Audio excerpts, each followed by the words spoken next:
In the event na magkaroon ng problema or any eventuality, siya yung mag-a-assume. So hindi siya, she has never said resign.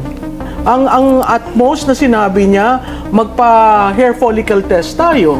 Diba? And you know, that is an obligation of any vice president to be prepared. So it's not destabilization. Di ba sabi? Panoorin kung gaano kabobo ang mga pahayag ng ilang DDS at kung gaano kawalang sense ang mga argumento nila.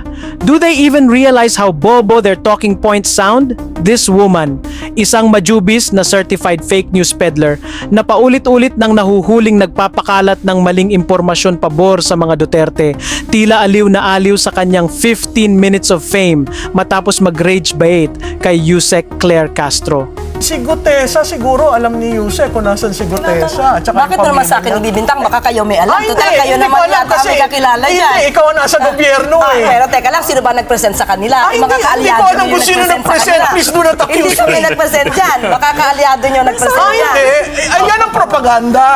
Biro mo ang assertion mo. Ako kasama. Eh, ba't mo Excuse hinahanap me. sa akin? Baka Ay, alam mo.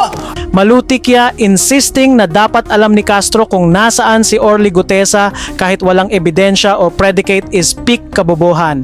Malinaw na ang goal ay gumawa ng eksena for viral clout at hindi pa doon nagtatapos ang kabobohan.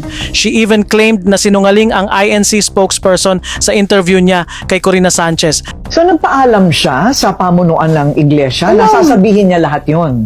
Alam na, oo. Kasi nag-negotiate. Bibigyan ka ba namin ng panahon, magsalita. Saan ka ilalagay sa programa.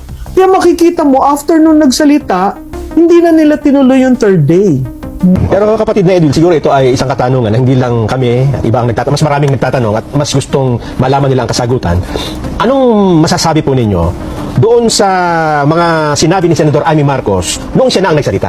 Napakaganda pong katanungan. Ano po? At palagi ko kinakailangan i-address ko po yung kasagutan yan sa mga nanonood sa atin. Opo.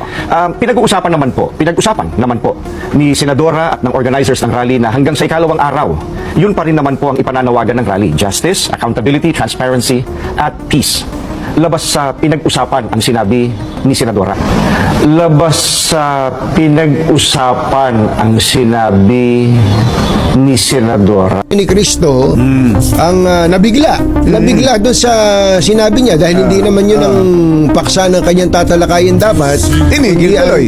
Now balik tayo sa face-off ni Malu with Attorney Jesus Falsis na halatang nagpupuyos pero nagtitimpi sa kabobohan ng mga sinasabi niya. Attorney Falsis, according to, di ba, pag spare tire ka, hindi ka nag-ambisyon, di ba? Kasi ikaw lang ready to serve.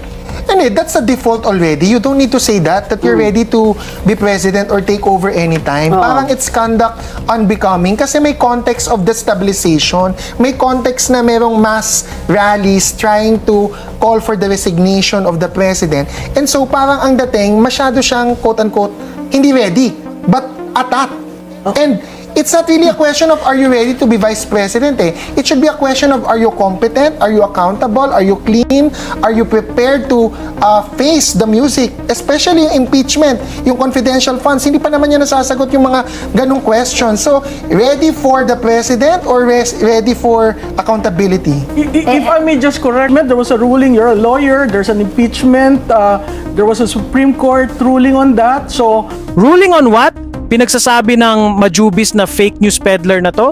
May alam ba tong galunggong na to kundi magpakalat ng fake news at bobong political analysis niya? May Supreme Court decision that we cannot question that she has not answered the substance how can you of the answer impeachment Attorney complaints. Falsis? Tell me, how do you answer? Well, she should Outside answer, of the formal... she should answer sino si Mary Grace Piatos. Good, but that is national security. Eh bakit niya sinabi si Zaldico pinaimbestiga niya? And this is exactly why you shouldn't platform a political fanatic na hindi lang bobo ang banat, wala pang alam sa batas. Oh, Confidential fund. Of course, that is Bakit national sinabi security yun? because you wanted to know what kind of corruption there is in the If she can Fed. share that she used her confidential funds No, that for is national Zaldico, security. hindi. Read. She should answer. Read the joint Sino ang memorandum. Mary Grace Piatos? No. Do you agree na shinare Hindi, niya pero si may Zaldico? tanong lang ako. Do you Do agree? I agree with what? Do you Pwede agree that magtanong? it was proper for VP Sara to Tawag disclose ko, doon na that she to. used her confidential funds to investigate Zaldico? Teka muna, hindi tayo nasa... Bakit hindi niya i-disclose si Teka muna. But you cannot, you know,